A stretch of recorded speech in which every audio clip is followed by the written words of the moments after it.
G'day everyone, and welcome to week 3 of Laws 3006 Administrative Law. This week we need to strap ourselves into our legal time machine and travel back through the centuries to learn about what are called the prerogative writs of certiorari, mandamus, prohibition, habeas corpus, and quo warranto.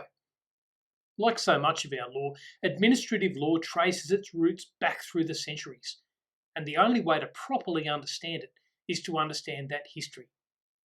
In this first video, we're going to start with the writ of certiorari. So we fire up the flux capacitor and wind our way back to Christmas 1066, nearly 1,000 years ago. William the Conqueror, a French noble from Normandy, has landed an invading force in southern England, and he's defeated the Anglo-Saxon King Harold at the Battle of Hastings. He continued his invasion, and on Christmas Day 1066, he was crowned the King of all England. This was a great victory, but also a big problem. How does a king keep order in such a large new kingdom? Normandy is in France. He spoke French. He didn't even speak the same language as his new subjects. He had no drones, no CCTV, no highways, no internet. Most of the major roads were still based on old Roman roads established 600 years earlier. The only way to manage the country was to divide it up. We already talked about this in the first week of the course. The king was the boss of the dukes, and the dukes were the bosses of the earls were the bosses of the barons, and the barons were the bosses of their knights, and so on down the line. Now, around this time, many of the nobles were actually in the Middle East, fighting in the Crusades. And even when they were in England, they were generally more interested in pleasant life than in the details of administration. A lot of the actual work on the ground in this system was done by the sheriffs. They did everything from keeping the peace to collecting taxes and rents to settling disputes. But the king spent a lot of time in Normandy and the rest of the time in London. And when the cat's away, the mice will play. Over the first 100 years, the sheriffs started to get way too big for their boots. They became corrupt and began to act almost like little dictators. It started to get out of hand, and in 1170, King Henry II held what was called the Inquest of Sheriffs. He dismissed almost all the sheriffs, chucked them out. The big lesson of the Inquest of Sheriffs was that delegating power to lower level rulers only works if you have a way to check up on them and make sure that they are using their powers properly and following the rules. Hang on, haven't we just described administrative law? I mean, admin law is just the modern way of making sure that people who have power use their powers properly and follow the rules. Now, around the same time, the kings started to realise that their commands could be implemented more effectively, particularly across large distances, if those commands were put in writing. They called these royal written commands writs. Gradually, they developed different types of writs for common purposes. They're almost like form letters. There were writs for all sorts of things. One sort of writ was the writ of certiorari. Translated, this means the writ of certification. Certiorari occurred when the central government in London decided to call a decision from one of those outlying counties of England into London so they could review or certify the decision. It was a great way to make sure the sheriffs didn't get out of hand again, because their decisions were always potentially subject to being called before the king or the higher nobles under a writ of certiorari. Because the sheriffs knew that, and because they remembered that all the previous sheriffs had been given the boot for failing to follow the rules, they were kept under much better control. Certiorari then began to be used by the courts as well. It became a method by which the royal courts in London could call before them a decision made by a lower court, and they could review or certify it. Nowadays we'd call that an appeal.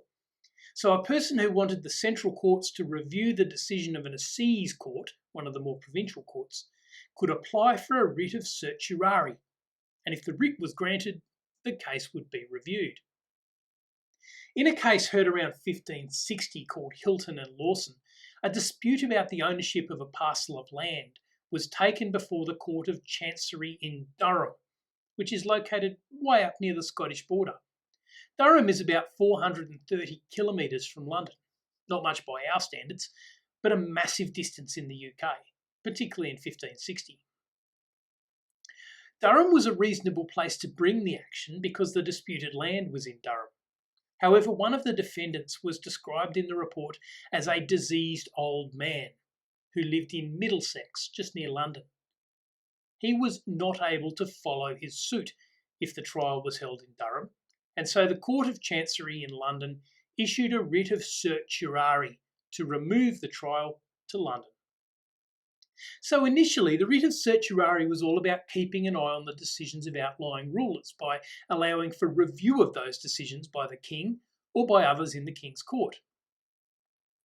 But then it gradually came to be mostly the process by which appeals were managed. Eventually, though, certiorari expanded again, combining both of those ideas.